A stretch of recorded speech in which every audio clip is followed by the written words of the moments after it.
Hello friends and welcome back to my channel fact files. Friends, আজকে আমি তোমাদেরকে অনেক একটা ধামাকাদার জিনিস বলবো, যেটা হচ্ছে কিভাবে তোমরা কম সময় পড়ে 98% স্কোর করতে পারবে ইন ইউর এক্সামস। সো এই ভিডিওটা আশা করছি তোমাদের জন্য একটু হলেও ইউজফুল হবে। সো ভিডিওটাকে যতটা পেরো শেষ পর্যন্ত দেখার চেষ্টা করো। So let's go. ফার্স্ট হচ্ছে আমাদেরকে একটা কি বানাতে হবে, আমাদেরকে একটা টু ডু লিস্ট বানাতে হবে। এখানে আমি তোমাদেরকে দেখাবো যে আমি কিভাবে আমার টু ডু লিস্টটা বানাই। দেখো, ফার্স্টে একটা তোমরা এরকম টাইপস একটা ডায়েরি নিতে পারো। আমি যেগুলো একটা পিটিএস এর ডায়েরি, যদিও এটা। সো এরকম টাইপস একটা ডায়েরি নিয়েছি, যে ডায়েরিটাতে আমি কি করি, আমার টু ডু লিস্ট লিখি। মানে এখানে দেখতেই পাচ্ছ এতটা নিয়ে আমার এতটা ডায়েরিতে আমি লিখে দিই শুধুমাত্র আমার টু ডু লিস্ট।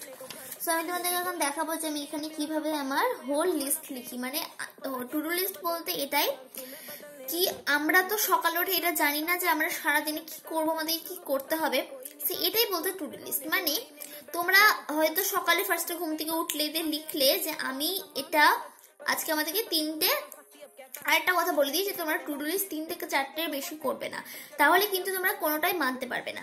ফার্স্টে তো ঘুম থেকে উঠে তোমরা এটা লিখলে যে আমাকে সায়েন্সের একটা চ্যাপ্টার কমপ্লিট করতে হবে, কোন চ্যাপ্টারটা কমপ্লিট করতে হবে, কতটা কমপ্লিট করতে হবে, বা কোন একটা সাবজেক্টের চ্যাপ্টার কমপ্লিট করতে হবে, সেগুলোর পাশে একটা বক্স দিয়ে দেবে এরকম 4 কোণা।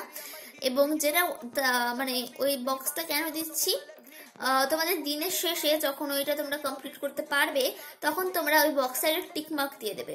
টিক মার্ক দিয়ে দিলে তোমরা বুঝতে পারবে যে ওটা তোমাদের হয়ে গেছে। আর যদি না কমপ্লিট করতে পারো তাহলে সেই দিনের জন্য ওটাকে ক্রস দিয়ে দেবে। আর অবশ্যই টু ডু লিস্টের আগে তোমরা তোমার ডেটটা লিখে নেবে, আর একটা ডায়েরিতে লিখবে বা একটা খাতাতে লিখতে পারো। তোমরা এটা চাইলে একটা ডায়েরি করতে পারো, it is much better. So next point হচ্ছে remove all types of distraction. মানে সব রকমের ডিস্ট্রাকশনটাকে কিভাবে হারাবো। দেখো, এটা অনেক সিম্পল। তোমরা যদি অনলাইনে পড়াশোনা না করো দেন তোমাদের জন্য এটা সিম্পল হবেই। কারণ তোমরা যদি অনলাইনে পড়াশোনা না করো তাহলে তোমরা তোমাদের ফোনটাকে তোমাদের প্যারেন্টসের কাছে দিয়ে দিতে পারো, অথবা তোমাদের ফোনটাকে তোমরা কি করতে পারো, চাইলে তোমাদের ফোনটাকে তোমরা প্যারেন্টসের কাছে দিতে পারো, বা সুইচ অফ করে দিতে পারো একদম, বা চাইলে তোমরা নোটিফিকেশনটা অফ করে রাখতে পারো বা একদম সাইডে রাখতে পারো। আর তোমাদের যদি মনে হয় যে তোমরা ডিস্ট্রাক্টেড হবে না তাহলে তোমরা পাশেও রাখতে পারো। বাট যদি এরকম মনে হয় যে তোমরা ইজিলি ডিস্ট্রাক্টেড হয়ে যাবে তাহলে কিন্তু এই রিস্কটা নেবে না।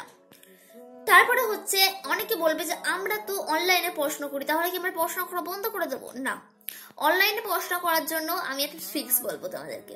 দেখো, অনলাইনে পড়াশোনা করা মানে তোমাদের হাতে তো মেন ডিস্ট্রাকশনটা আছেই, মানে মোবাইলটা তো তোমাদের হাতেই আছে। আর তোমরা কি করতে পারো, তোমরা চাইলেই তোমাদের মোবাইলে যে মানে অ্যাপগুলো আছে যেগুলো তোমরা ডিস্ট্রাক্টেড হও মেনলি, মানে ইনস্টা বলতে পারো, হোয়াটসঅ্যাপ বলতে পারো, ফেসবুক বলতে পারো, ইউটিউব বলতে পারো, এই কটা অ্যাপ তোমরা চাইলে ডিলিট করে দেবে, আনইনস্টল করে দেবে। তাহলে এটা 200% বলে দিচ্ছি, এটা তোমাদের অনেক বেশি ইউজফুল হবে। আমি এটা নিজে করে দেখেছি, তাই জন্য আমি তোমাদেরকে বলছি। সো তোমরা অবশ্যই এরকম করবে। অবশ্যই পড়াশোনা যদি করো অনলাইনে, বা চাইলে তোমরা যদি অফলাইনেও পড়াশোনা করো, মানে যদি মোবাইলে পড়াশোনা না করো তাহলেও কিন্তু তোমরা আনইনস্টল করে রাখতে পারো তোমাদের এক্সামস পর্যন্ত। এটা কিন্তু তোমাদেরকে হেল্প করবে। আবার যখন তোমাদের মনে হবে কি তোমাকে দেখতে হবে মোবাইল, মানে ইউটিউব ফেসবুক কিছু দেখতে হবে, তখন তোমরা ওটাকে ডাউনলোড করে আবার একটু 3 থেকে 4 ঘন্টা দেখতেই পারো। সো এটাও কিন্তু করতে পারো। থার্ড যেটা আসছে সেটা হচ্ছে ক্রিয়েট ইউর স্টাডি এনভায়রনমেন্ট।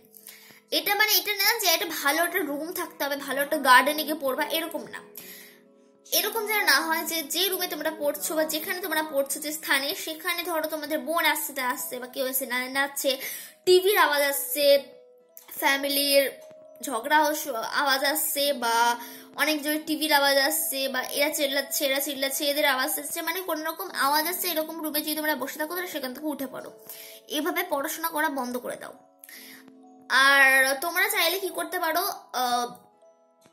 এটা যদি তোমাদের এরকম না থাকে যে তোমাদের নিজের যদি রুম না থাকে পড়াশোনার জন্য, তাহলে তোমরা তোমার প্যারেন্টসদেরকে বলতে পারো যে আমি এই সময় থেকে এই সময় পড়বো। তো তারা কি করবে, এটা বললে তারা মানে কোন রকম ডিস্ট্রাক্টেড, মানে কি তোমার রুমে কাউকে যেতে দেবে না।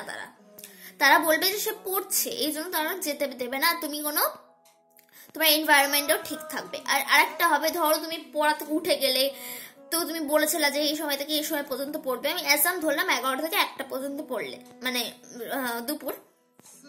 তো তারা তোমাকে বলবে কি তোর তো কথা ছিল কি এই সময় থেকে এই সময় পড়া, তাহলে তুই এখানে কি করছিস। এটা একটু শুনলে নর্মাল মনে হলেও বাট এটা কিন্তু অনেক বেশি এফেক্টিভ গাইজ। তারপর যেটা আসছে কি study by time slots and rests. তোমরা যদি টানা পড়ো তাহলে তোমরা টাইমটাকে স্লটে ভাগ করো, অর্থাৎ 25 মিনিট পড়লে 5 মিনিটে ব্রেক নাও, 2 ঘন্টা পড়লে 10 মিনিটে ব্রেক নাও, এরকম টাইপসে তোমরা ব্রেক নিতে পারো। এতে কিন্তু তোমাদের ধরো তুমি এতে তোমার কিন্তু অনেক হেল্প হবে। আর এই ব্রেকটা যেন এরকম না হয়ে যায় কি তোমাদের 10 থেকে 15 মিনিট যেন ব্রেকটা না হয়ে যায়, এটা খেয়াল রাখবে। চাইলে তোমরা মোবাইলে অ্যালার্ম সেট করতে পারো যে এইটুকু সময় 5 মিনিটটা আমার রেস্টের সময়, অ্যালার্মটা বেজে উঠবে, এমনি অ্যালার্মটাকে বন্ধ করে পড়তে বসে পড়বে। বোঝা গেল? বা তোমরা চাইলে এরকম করতে পারো যে লাইক তোমরা চাইলে টাইমটাকে বললাম এইভাবে স্লটে ভাগ করবে। সো স্লটে ভাগ করার পর এটা হয় যেটা হচ্ছে রেস্ট নেওয়ার সময় আমরা কি করি, হাতে আমাদের ডিস্ট্রাকশন আসে, মানে মোবাইল চলে আসে। আর মোবাইল চলে আসলে কি ইজিলি 2 ঘন্টা চলে যাবে, 1 ঘন্টা চলে যাবে রিল স্ক্রল করতে করতে। অথবা এরকম জিনিস যেন না হয় যাতে তোমরা রেস্ট নেওয়ার সময় এরকম যেন না হয় যে 5 মিনিটের রেস্টে তোমরা খুব এন্টারটেইনিং মানে জিনিস দেখছো বা জিনিস উপভোগ করছো, তাহলে কিন্তু তোমরা ওতে মজা পাবে। আর ওটা করতে গেলে তোমাদের কিন্তু পড়তে আর ইচ্ছা করবে না, ওটা দেখবে 5 মিনিটের জায়গায় কখন 25 মিনিট হয়ে গেছে। So be careful guys. And তারপরে হচ্ছে focus on your study goal, not on time.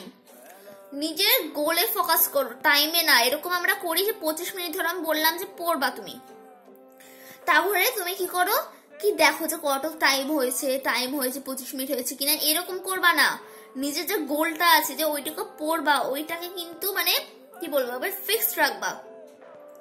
এটা দেখবা যে তুমি কতটা করতে পেরেছো, এটা দেখবা না যে কতটা টাইম হয়েছে, এটা দেখলে কিন্তু বরবাদ, সব বরবাদি হয়ে যাবে। So be careful. And guys, এইটাই ছিল এই 5টা টিপস যেটা তোমরা ফলো করবে যদি, আর এগুলো যদি করা স্টপ করো তাহলে আমি তোমার গ্যারান্টি দিচ্ছি যে 98% থেকে তোমাদেরকে কেউ সরাতে পারবে না।